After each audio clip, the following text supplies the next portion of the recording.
آج دنیا ایک انتہائی حساس اور خطرناک مرحلے میں داخل ہو چکی ہے۔ امریکہ اور اسرائیل کی مشترکہ کارروائی کے بعد ایران نے نہ صرف ملک میں ہنگامی حالت نافذ کی بلکہ آبنائے حرمز کو بند کرنے کا اعلان بھی کر دیا ہے اور خطے میں موجودہ امریکی فوجی اڈوں کو نشانہ بنا کر جوابی کارروائی شروع کر دی ہے۔ اگر یہ صورتحال مکمل شدت کے ساتھ جاری رہتی ہے تو یہ صرف ایک محدود فوجی تنازع نہیں رہے گا بلکہ عالمی سطح پر سیاسی، عسکری اور معاشی بحران بن سکتا ہے۔ سب سے پہلے حالیہ واقعات کی ترتیب کو سمجھنا ضروری ہے۔ امریکہ اور اسرائیل نے ایران کے مخصوص فوجی اہداف کو نشانہ بنایا۔ ان حملوں کا مقصد مبینہ طور پر ایران کی میزائل صلاحیت اور فوجی ڈھانچے کو کمزور کرنا بتایا گیا۔ اس کے فوراً بعد ایران نے سخت رد عمل کا اعلان کیا، قومی ایمرجنسی نافذ کی اور خطے میں امریکی فوجی تنصیبات کو نشانہ بنانے کی کارروائی شروع کی۔ اس کے ساتھ ہی ایران نے اہم سمندری راستے کو بند کرنے کا اعلان کیا جسے دنیا توانائی کی شہرک سمجھتی ہے۔ آبنائے حرمز یہ ایک تنگ مگر انتہائی اہم گزرگاہ ہے جو خلیج فارس کو کھلے سمندر سے ملاتی ہے۔ دنیا کے تقریباً 20% خام تیل کی ترسیل اسی راستے سے ہوتی ہے۔ سعودی عرب، متحدہ عرب امارات، کویت، عراق اور ایران کا تیل اسی راستے سے عالمی منڈی تک پہنچتا ہے۔ اگر یہ راستہ بند ہو جائے تو تیل کی عالمی سپلائی متاثر ہوتی ہے۔ اس کا سیدھا مطلب ہے کہ قیمتیں بڑھتی ہیں، عالمی معیشت دباؤ میں آتی ہے اور درآمدی ممالک کو شدید مالی مشکلات پیش آتی ہیں۔ ایران کی جانب سے اس راستے کی بندش ایک بڑا اسٹریٹجک پیغام ہے۔ یہ صرف فوجی رد عمل نہیں بلکہ معاشی دباؤ ڈالنے کی کوشش بھی ہے۔ اگر جہازوں کی نقل و حرکت واقعی متاثر ہو رہی ہے تو انشورنس کمپنیوں کے پریمیم بڑھیں گے، شپنگ کمپنیوں کے اخراجات میں اضافہ ہوگا اور عالمی سپلائی چین میں خلل پیدا ہوگا۔ اس کا اثر خوراک، ایندھن اور صنعتی مصنوعات کی قیمتوں پر پڑ سکتا ہے۔ اب بات کرتے ہیں ایران کی قومی ایمرجنسی کی۔ جب کوئی ملک ایمرجنسی نافذ کرتا ہے تو اس کا مطلب ہوتا ہے کہ حکومت کو قومی سلامتی کو شدید خطرہ محسوس ہو رہا ہے۔ اس میں فوج کو اضافی اختیارات دیے جاتے ہیں، داخلی سیکیورٹی سخت کی جاتی ہے اور سرحدی نگرانی بڑھا دی جاتی ہے۔ ایمرجنسی کے دوران شہری آزادیوں پر بھی عارضی پابندیاں لگ سکتی ہیں، جیسے میڈیا کنٹرول، نقل و حرکت پر محدودیت اور ہنگامی قوانین کا نفاذ۔ اگر ایران مکمل عسکری تیاری کی طرف جا رہا ہے تو یہ ظاہر کرتا ہے کہ وہ طویل تصادم کے امکان کو رد نہیں کر رہا۔ اب سب سے اہم پہلو ایران کی جوابی کارروائی ہے۔ ایران نے اعلان کیا کہ اس نے صرف اسرائیل کو نہیں بلکہ ان ممالک میں موجودہ امریکی فوجی اڈوں کو نشانہ بنایا ہے جہاں امریکہ کی عسکری موجودگی ہے۔ مشرق وسطیٰ میں امریکہ کے کئی اہم اڈے موجود ہیں، ان میں قطر، بحرین، کویت، متحدہ عرب امارات، اردن اور عراق شامل ہیں۔ بعض رپورٹس کے مطابق ان مقامات پر موجود امریکی تنصیبات کو میزائل یا ڈرون حملوں کے ذریعے نشانہ بنایا گیا۔ یہ بات واضح کرنا ضروری ہے کہ یہ حملے ان ممالک کے خلاف بطور ریاست نہیں بلکہ ان کی سرزمین پر موجود امریکی فوجی انفراسٹرکچر کے خلاف کیے گئے۔ لیکن اس کے باوجود یہ صورتحال ان ممالک کو بھی براہ راست خطرے میں لے آتی ہے۔ جب کسی ملک کی سرزمین پر حملہ ہوتا ہے، چاہے ہدف بیرونی فوجی اڈا ہی کیوں نہ ہو، تو وہ ملک خود کو تنازع کا حصہ محسوس کرتا ہے۔ اس سے علاقائی سلامتی کا توازن متاثر ہوتا ہے۔ امریکہ کے لیے یہ ایک بڑا امتحان ہے۔ اگر اس کے فوجی اڈے نشانہ بنے ہیں اور جانی نقصان ہوا ہے تو واشنگٹن پر سخت رد عمل کا دباؤ بڑھے گا۔ امریکہ عام طور پر اپنے فوجیوں پر حملے کو نظر انداز نہیں کرتا۔ ممکنہ رد عمل میں فضائی حملے، میزائل حملے، بحری طاقت کا استعمال یا سائبر حملے شامل ہو سکتے ہیں۔ دوسری طرف اسرائیل بھی اس بحران کا مرکزی فریق ہے۔ اسرائیل کا موقف طویل عرصے سے یہ رہا ہے کہ ایران کی میزائل اور جوہری صلاحیت اس کی قومی سلامتی کے لیے خطرہ ہے۔ اگر ایران نے اسرائیل کی طرف میزائل یا ڈرون داغے ہیں تو اسرائیل مزید جوابی کارروائی کر سکتا ہے۔ اس سے حملوں کا سلسلہ بڑھ سکتا ہے۔ اس تمام صورتحال میں عالمی سفارتکاری انتہائی اہم ہو جاتی ہے۔ ایسے بحران میں معاملہ عموماً یونائیٹڈ نیشن سیکیورٹی کونسل میں اٹھایا جاتا ہے۔ یہاں بڑی طاقتیں اپنا موقف پیش کرتی ہیں۔ امریکہ اور اس کے اتحادی ایران کے خلاف سخت موقف اختیار کر سکتے ہیں، جبکہ روس اور چین ممکنہ طور پر کشیدگی کم کرنے یا ایران کے موقف کی حمایت کر سکتے ہیں۔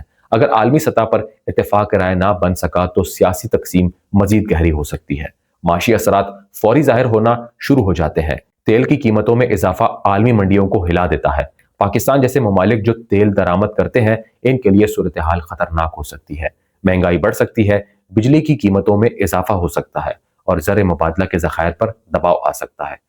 شپنگ اور ایویشن سیکٹر بھی متاثر ہوتا ہے۔ اگر خطے کی فضائی حدود بند ہو جائیں تو بین الاقوامی پروازیں متاثر ہوتی ہیں، سمندری راستے خطرناک قرار دیے جاتے ہیں تو جہاز متبادل راستے اختیار کرتے ہیں، جس سے وقت اور لاگت دونوں بڑھتے ہیں۔ انسانی پہلو سب سے اہم ہے۔ ایران کے اندر اگر حملوں سے بنیادی ڈھانچہ متاثر ہوتا ہے تو بجلی، پانی اور اسپتالوں کی سہولتیں متاثر ہو سکتی ہیں۔ شہری آبادی کو نقل مکانی کا سامنا کرنا پڑ سکتا ہے۔